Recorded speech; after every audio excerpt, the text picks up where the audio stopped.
तो hello student, कैसे हो आप लोग और कैसी चल रही है आप लोगों की बोर्ड परीक्षा की तैयारी। डियर स्टूडेंट, आज हम इस वीडियो में 2025 बोर्ड एग्जाम के लिए क्लास 12 हिंदी का एक वायरल पेपर लेकर आए हैं।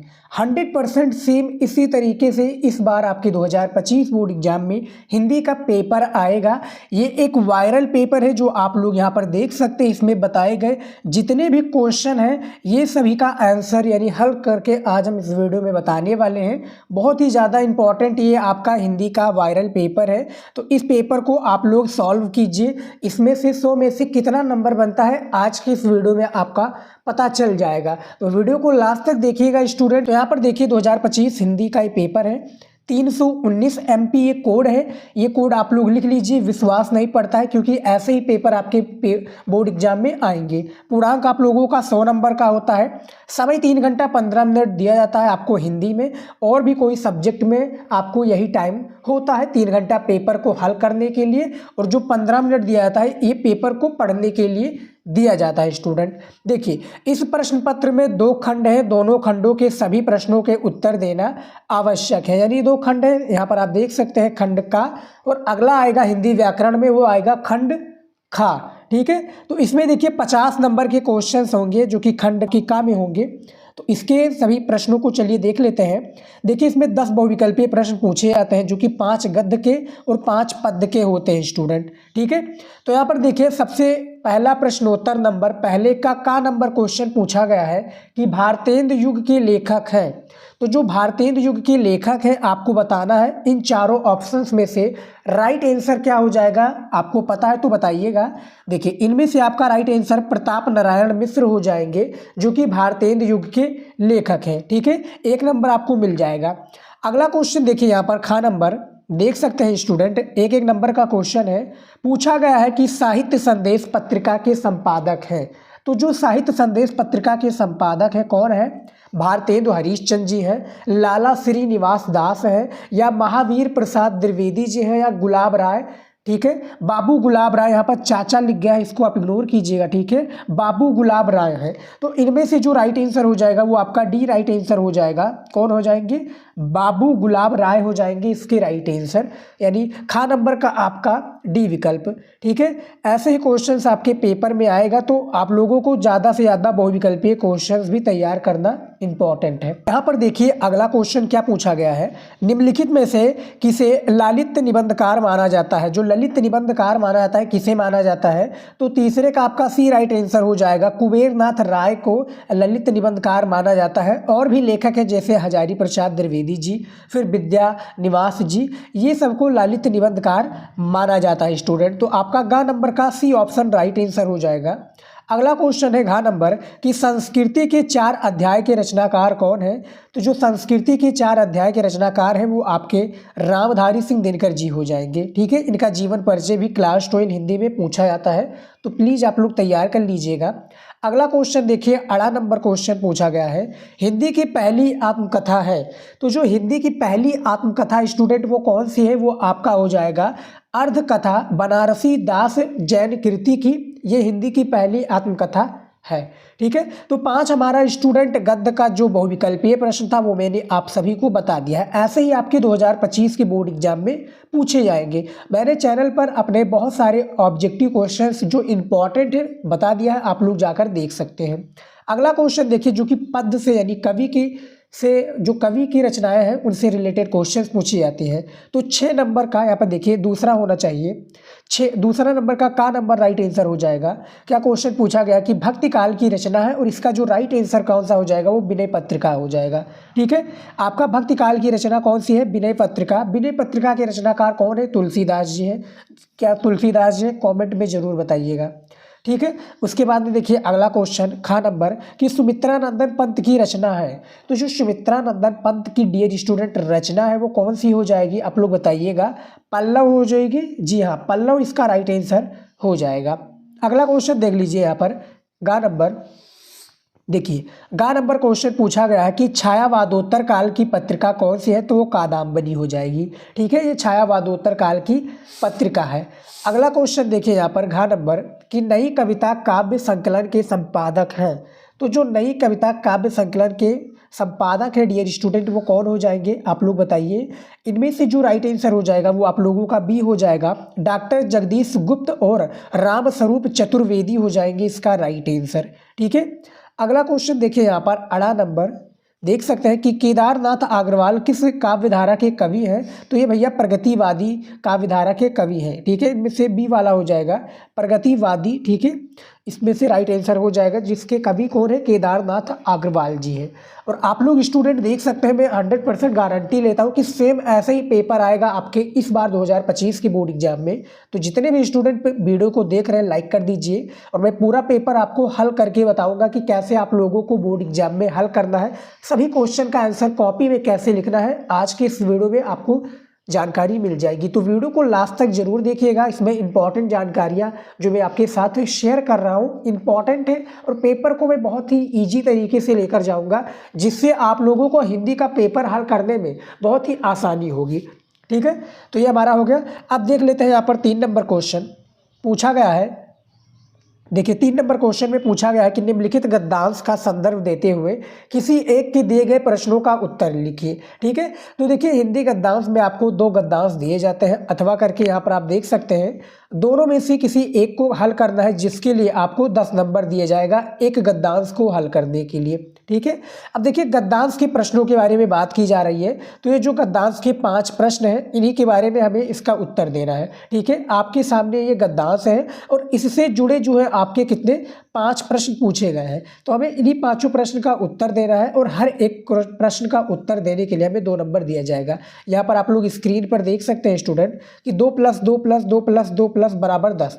ठीक है, तो 5 दूनी 10 नंबर आपको दे दिया जाएगा गद्यांश को हल करने के लिए। ठीक है, तो यहाँ पर देखिए क्वेश्चंस को हम देख लेते हैं कि क्या पूछा गया है। देखिए सबसे पहला क्वेश्चन है कि उपयुक्त गद्यांश के पाठ और उसके लेखक का नाम लिखिए। ठीक है, तो हमें मान लीजिए कि मेरे गद्यांश का चैप्टर का नाम नहीं पता, तो हमें करना क्या है, पूरा अच्छे से पढ़ लेना है गद्यांश को। ठीक है, जब हमें पढ़ लेंगे तो हमें इसमें कुछ ना कुछ निष्कर्ष निकल जाएगा कि किस चैप्टर से लिया गया है, क्योंकि हमें यही गद्यांश बता रहा होगा कि किस चैप्टर से लिया गया है। अब आप लोग कहेंगे सर कि गद्यांश कैसे बताएगा कि किस चैप्टर से लिया गया है, तो देखिए अच्छे से आप लोग पढ़िए। यहाँ पर देखिए अशोक वृक्ष दिख रहा है, तो अशोक वृक्ष चैप्टर से लिया गया है, यानी अशोक के वृक्ष अशोक के फूल चैप्टर से आपको यह लिया गया है, और इसके जो लेखक है आचार्य हजारी प्रसाद द्विवेदी जी हैं। ठीक है, तो आपको संदर्भ का 2 नंबर मिल गया। ठीक है, आपने चैप्टर का नाम बता दिया जो कि अशोक के फूल है, और इसके लेखक का नाम बता दिया जो कि कौन है, आचार्य हजारी प्रसाद द्विवेदी जी है, तो आपको 2 नंबर यहाँ पर मिल गया।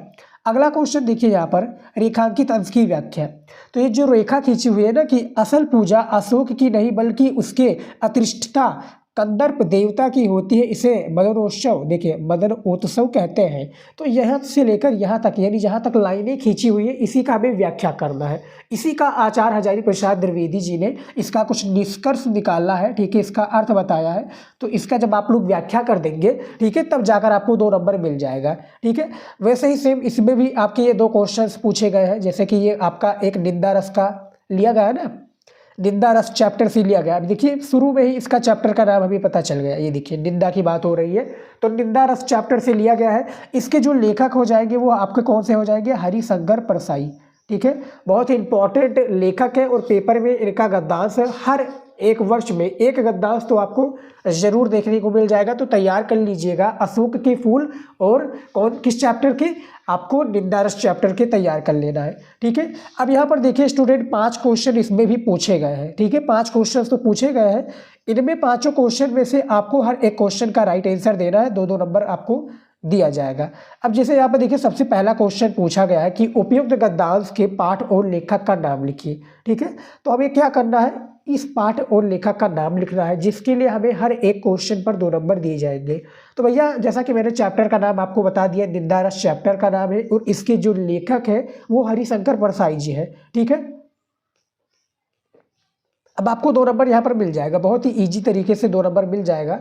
ठीक है, क्योंकि आपको संदर्भ लिखना था। अब आप लोगों को नहीं समझ में आ रहा तो मैंने डिटेल में वीडियो बनाया हुआ है कि गद्यांश को कैसे हल करते हैं, बिना पढ़े गद्यांश को कैसे हल करें और 10 में से 10 नंबर जो है गद्यांश में कैसे प्राप्त करें, तो उस पर भी मैंने ऑलरेडी वीडियो बनाया हुआ है चैनल पर, आप लोग जाकर बाकायदा देख लीजिएगा। ठीक है, तो देखिए स्टूडेंट, जो गद्यांश में 2 क्वेश्चन कंपलसरी होता है, एक चैप्टर का नाम और उसके लेखक का, दूसरा रेखांकित अंश की व्याख्या। ठीक है, ये 2 क्वेश्चन आपके चाहे गद्यांश हो या पद्यांश दोनों में कंपलसरी होता है और दोनों में 100% पूछा जाता है। ठीक है, तो चैप्टर का नाम तो जरूरी है स्टूडेंट, क्योंकि भैया हमें चैप्टर का नाम ही नहीं पता चल पाएगा तो हम गद्यांश को कैसे सॉल्व करेंगे। ठीक है, तो चैप्टर का नाम एग्जामिनर दे देता है। अगला क्वेश्चन देखिए यहाँ पर 4 नंबर, सेम ये भी 10 नंबर का आपका पद्यांश है कि पद्यांश पर आधारित निम्नलिखित प्रश्नों के उत्तर लिखिए। 10 नंबर इस पर भी दिए जाएंगे पद्यांश पर, और ये भी 2 पद्यांश दिए होते हैं अथवा करके दोनों में से किसी एक को सॉल्व करना होता है, जिसके लिए आपको 10 नंबर दिए जाएंगे। सेम प्रोसेस है, 5 क्वेश्चन इसमें भी होते हैं, हर एक प्रश्न पर 2 नंबर दिया जाएगा। जैसे प्रस्तुत पद्यांश का संदर्भ लिखिए, तो भैया हमें चैप्टर का नाम सबसे पहले जानना है, संदर्भ लिखना है। तो चैप्टर का नाम क्या है कि निकास कमंडल, इसके बारे में चैप्टर है तो गंगा अवतरण। ठीक है, मैं चैप्टर का डायरेक्ट नाम बता देता हूँ, गंगा अवतरण, जो कि जगन्नाथ दास रत्नाकर जी इसके कवि हैं। ठीक है, तो 2 नंबर आपको संदर्भ में मिल जाएगा। बाकी का रेखांकित अंश की व्याख्या कीजिए, तो ये जो कि यहाँ पर देख सकते हैं कि निकास कमंडल से लेकर जो आपका यहाँ तक दिया हुआ है, इसी का हमें व्याख्या करना है, जो कि जगन्नाथ दास जी ने, जो जगन्नाथ दास रत्नाकर जी है, इनका व्याख्या इन्होंने बहुत ही बखूबी से किया है। तो इसका आप लोग आंसर देख लीजिए। ठीक है डियर स्टूडेंट, उसके बाद में देखिए ये आपका हो गया प्रस्तुत पद्यांश। बाकी का जो 3 क्वेश्चन होता है वो इसी से पद्यांश से जुड़े होते हैं, तो इसको आप लोग सॉल्व कर लीजिएगा। निकास कमंडल, ठीक है, जो कि गंगा अवतरण चैप्टर से लिया गया है, जगन्नाथ दास रत्नाकर जी कवि हैं और पेपर में इनका एक तो आपको 2025 में देखने को मिल जाएगा, इनका क्या पद्यांश। ठीक है, अब अथवा वाला भी देख लेते हैं। पूछा गया है कि बीती विभागरी जागरी अंबर पनभट में डुबो रही और तारा घट ऊषा नगरी खग कुल कुलसा बोल रहा। ठीक है, तो ये पूरा हम पढ़ लेंगे, आप लोग पढ़ लीजिएगा। ठीक है, पूरा ये किस चैप्टर से लिया गया है, जयशंकर प्रसाद जी इसके लेखक हैं। ठीक है, आप इतना जाइए कि जयशंकर प्रसाद इसके कवि हैं, और ये चैप्टर का नाम है स्टूडेंट, क्या नाम है, गीत। ठीक है, गीत महादेवी वर्मा जी का भी चैप्टर है। गीत जो है आपके किसके, गीत जो है मैथिली शरण गुप्त जी का भी है, और गीत जो है इनका जयशंकर प्रसाद जी का भी है। तो इनका चैप्टर से लिया गया है, गीत चैप्टर से, जयशंकर प्रसाद इसके कवि हैं। सेम क्वेश्चन इसमें भी है, 5 क्वेश्चन है, और 5 क्वेश्चन में 2 क्वेश्चन कंपलसरी है, चैप्टर का नाम और रेखांकित अंश की व्याख्या। बाकी के जो 3 क्वेश्चन है इसका आंसर आपको इसी पद्यांश में सॉल्व करना पड़ेगा। ठीक है, तो हमारा गद्यांश पद्यांश हो गया, तैयार कर लीजिएगा, पेपर में आएगा। अब देख लेते हैं अगला। यहाँ पर देखिए 5 नंबर क्वेश्चन पूछा गया है डियर स्टूडेंट। ठीक है, कि निम्नलिखित में से किसी एक लेखक का जीवन परिचय देते हुए उनकी रचनाओं का उल्लेख कीजिए। ठीक है, 5 नंबर का जीवन परिचय होता है, और आपके इस बार जो जीवन परिचय आने वाले हैं यहाँ पर देख सकते हैं। सबसे पहला जीवन परिचय है कन्हैयालाल मिश्र प्रभाकर जी का, दूसरा है लेखक के जीवन परिचय में आचार्य प्रसाद द्विवेदी जी का, तीसरा है प्रोफेसर जी सुंदर रेड्डी, और आपके चौथे हैं डॉक्टर APJ अब्दुल कलाम। तो इन चारों जीवन परिचय को लेखक में तैयार कर लीजिएगा, इस बार आपको देखने को मिल जाएगा। देखिए स्टूडेंट, आपको 3 नंबर जीवन परिचय का और 2 नंबर इनकी रचनाओं और साहित्यिक परिचय से रिलेटेड दिया जाता है। ठीक है, अब देखिए खा नंबर में क्वेश्चन में पूछा गया कि निम्नलिखित में से किसी एक कवि का जीवन परिचय देते हुए उनकी रचनाओं का उल्लेख कीजिए। ठीक है, तो कवि में सुमित्रानंदन पंत, रामधारी सिंह दिनकर और जगन्नाथ दास रत्नाकर जी, जैसा कि मैंने बताया था, इनका इस बार कंफर्म है कि आने वाला है जीवन परिचय 2025 में। ठीक है, तो तैयार करके जाइए, जिनका भी टारगेट है हिंदी में 95% का, वो स्कोर जरूर करेंगे और उनका अच्छा नंबर आएगा। और ये क्वेश्चन को आप लोग कॉपी में भी लिख सकते हैं, नहीं तो पेपर आप कहेंगे तो मैं सेंड कर दूंगा, इसको आप लोग जरूर सॉल्व कीजिएगा। ठीक है, इससे आपको आइडिया लग जाएगा कि आप कितने प्रिपेयर हैं बोर्ड एग्जाम की तैयारी के लिए। ठीक है, तो ये 5-5 नंबर का आपका जीवन परिचय होता है। उसके बाद में देखिए आपका 6 नंबर में कि कहानी के तत्वों के आधार पर पंचलाइट अथवा बहादुर कहानी की समीक्षा यानी सारांश लिखिए। तो अथवा करके चाहे बहादुर का कर लीजिए या पंचलाइट का, अधिकतम शब्द सीमा 80 शब्दों में आपको जीवन परिचय और पंचलाइट कहानी को लिखना है। 5 नंबर का ये है, और हर साल आता है ये आपका कहानी। ठीक है स्टूडेंट, कहानी से रिलेटेड क्वेश्चन। अथवा करके और भी पूछा गया कि कर्मनाशा की हार के जो प्रमुख पात्र हैं, इनके चरित्र चित्रण के बारे में बताइए। तो 5 नंबर का क्वेश्चन है स्टूडेंट, आपके पास 3 ऑप्शंस दिए हुए हैं, चाहे आप बहादुर का कर लीजिए या आप पंचलाइट का कर लीजिए या आप कर्मनाशा हार कहानी के जो प्रमुख पात्र हैं, कौन है प्रमुख पात्र, ये प्रमुख पात्र हो जाएंगे, कुलदीप हो जाएगा या भोरे पांडे हो जाएगा। तो भोरे पांडे इस कहानी का प्रमुख पात्र है, तो उसके बारे में भी लिख सकते हैं। सभी वीडियो आपको हमारे चैनल पर मिल जाएगी स्टूडेंट, आपको किसी भी चीज़ की प्रॉब्लम नहीं होगी। बस चैनल को सब्सक्राइब कर लीजिए, जो भी चाहिए आपको चैनल पर मिल जाएगा। अब देखिए स्टूडेंट, अगला क्वेश्चन यहाँ पर 7 नंबर कि स्वपठित खंडकाव्य के आधार पर किसी एक खंड के प्रश्नों का उत्तर दीजिए। ठीक है, खंडकाव्य आपका 5 नंबर का पूछा जाता है और ये हमारे जो यूपी में यानी उत्तर प्रदेश में डिस्ट्रिक्ट वाइज होता है। ठीक है, अलग अलग डिस्ट्रिक्ट का अलग अलग खंडकाव्य होता है। ये भी अधिकतम शब्द सीमा 80 शब्दों में आपको देना है और ये भी हर साल बोर्ड एग्जाम में पूछा जाता है।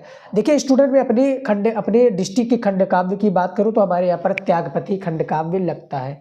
आपके यहाँ पर कौन सा खंड काव्य लगता है कमेंट में बताइएगा, और वीडियो आपको चैनल पर मिल जाएगा, थोड़ा ढूंढिएगा, आपको सभी वीडियो मिल जाएंगी खंड काव्य से रिलेटेड। ठीक है, तो ये हमारा जो खंड काव्य था ये भी मैंने बता दिया है। अब हमारा आ चुका है यहाँ पर देखिए अगला सेक्शन यानी खंड खा वाला।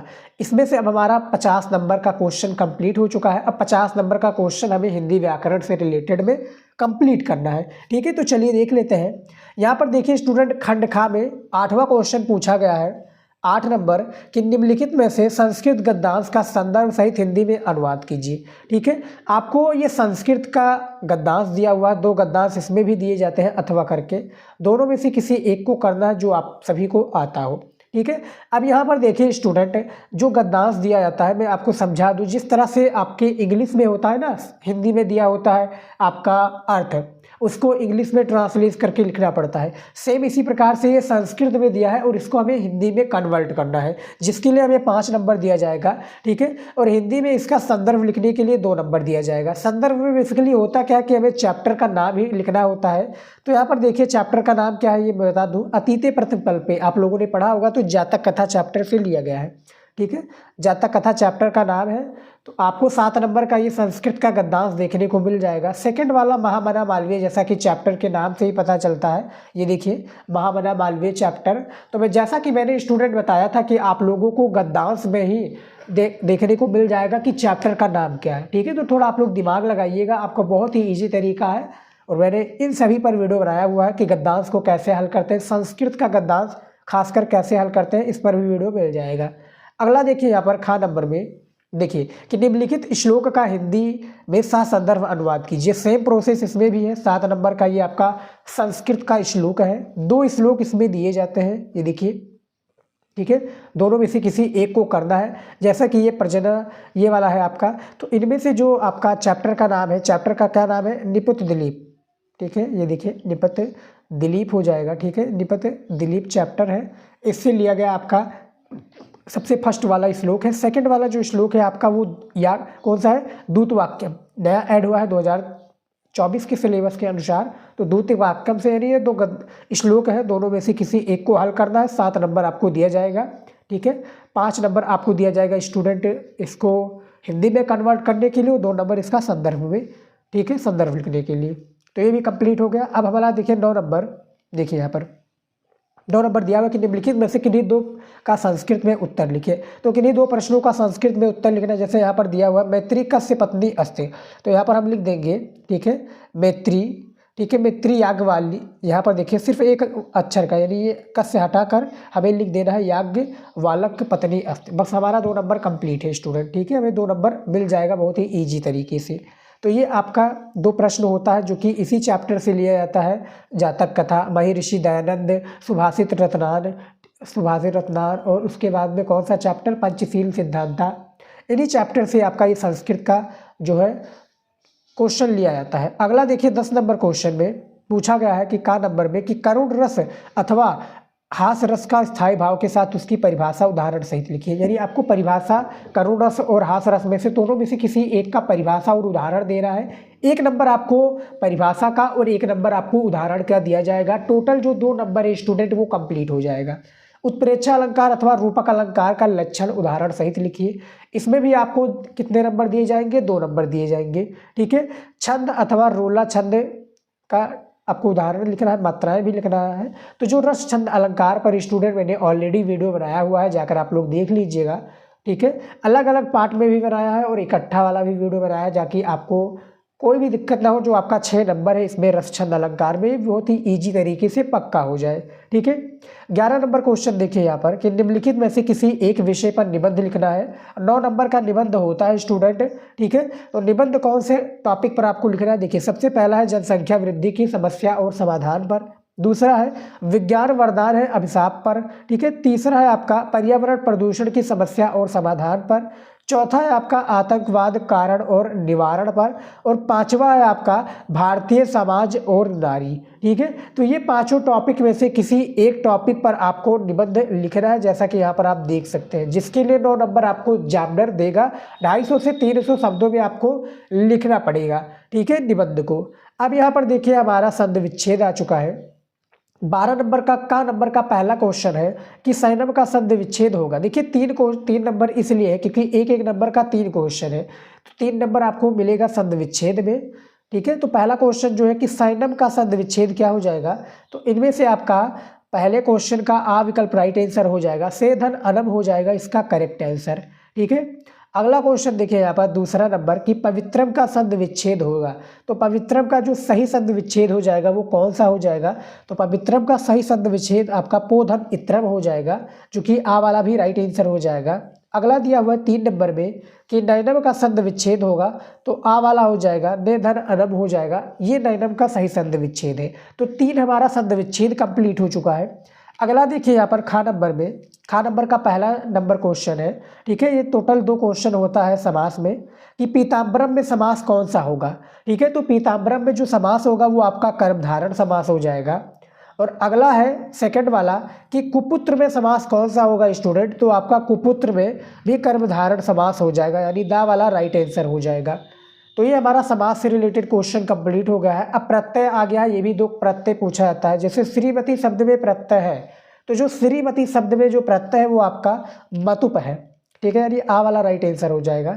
उसके बाद में देखिए सेकंड वाला कि नित्वा में शब्द में प्रत्यय कौन सा हो जाएगा, तो यह नित्वा शब्द में कत्वा हो जाएगा प्रत्यय। तो ये 2 नंबर का भी प्रत्यय कंप्लीट हो गया, यानी एक नंबर का आपका 2 ऑब्जेक्टिव क्वेश्चंस की तरह पूछा गया था। खा नंबर में देखिए पूछा गया कि पूछा क्या गया है स्टूडेंट, देखिए कि रेखांकित पदों में से किसी एक पद पर विभक्ति तथा संबंधित नियम लिखिए। 2 नंबर दिया जाएगा, किसी एक को करना है 3 में से। तो जैसे मैं ये वाला कर देता हूँ कि ग्राम परता उपवन संति, यानी गांव के सब और उपवन है। ठीक है, इसका जो विभक्ति होगा वो आपका द्वितीय विभक्ति हो जाएगा। ठीक है, द्वितीय विभक्ति हो जाएगा। और इसका जो नियम है यानी सूत्र है अभिता परता समाधान निक्सा हा प्रतियोगी, तो इस पर मैंने डेडिकेटेड वीडियो बनाया हुआ है, आप लोग जाकर देख लीजिएगा। अगला क्वेश्चन देखिए स्टूडेंट, यहाँ पर 14 नंबर पूछा गया है कि किसी बैंक के शाखा प्रबंधक को निजी कंप्यूटर प्रशिक्षण केंद्र की स्थापना है तो ऋण प्राप्ति के लिए एक आवेदन पत्र लिखिए। 8 नंबर का होता है। ठीक है, आपको 8 नंबर दिया जाएगा एक आवेदन पत्र लिखने के लिए, अथवा करके है मान लीजिए कि दोनों में से किसी एक को करना है, दोनों में से आपको एक का आता है एक का नहीं आता तो आप कर लीजिएगा। मान लीजिए कि ऊपर वाला आपको नहीं आता तो नीचे वाला आप कर लीजिएगा। दिया हुआ है कि आपका एक मित्र शिमला में रहता है और आप उसके क्या है आमंत्रण पर यहाँ पर देखिए ग्रीष्म अवकाश में वहाँ गए थे और प्राकृतिक सौंदर्य का खूब आनंद उठाया। घर वापस लौटने पर या कृतज्ञता व्यक्त करते हुए मित्र का पत्र लिखिए। ठीक है, मित्र को पत्र लिखिए। तो ये आपका टॉपिक था 14 नंबर, जो कि लास्ट क्वेश्चन था हिंदी में। तो आप देख सकते हैं स्टूडेंट, ये मैंने पेपर सॉल्व कर दिया। यदि ये पेपर आप सभी को चाहिए तो टेलीग्राम ज्वाइन कर लीजिए। ठीक है, और व्हाट्सअप चैनल भी आप फॉलो कर लीजिए, वहाँ पर इंपॉर्टेंट जानकारी देती है। टेलीग्राम ज्वाइन कर लीजिएगा और इंस्टाग्राम पर फॉलो जरूर कर लीजिए स्टूडेंट, वहाँ पर भी मैं इंपॉर्टेंट पॉइंट्स बताता हूँ। तो फिलहाल स्टूडेंट इस वीडियो में इतना ही, मिलता है नेक्स्ट वीडियो में नए टॉपिक के साथ। जय हिंद।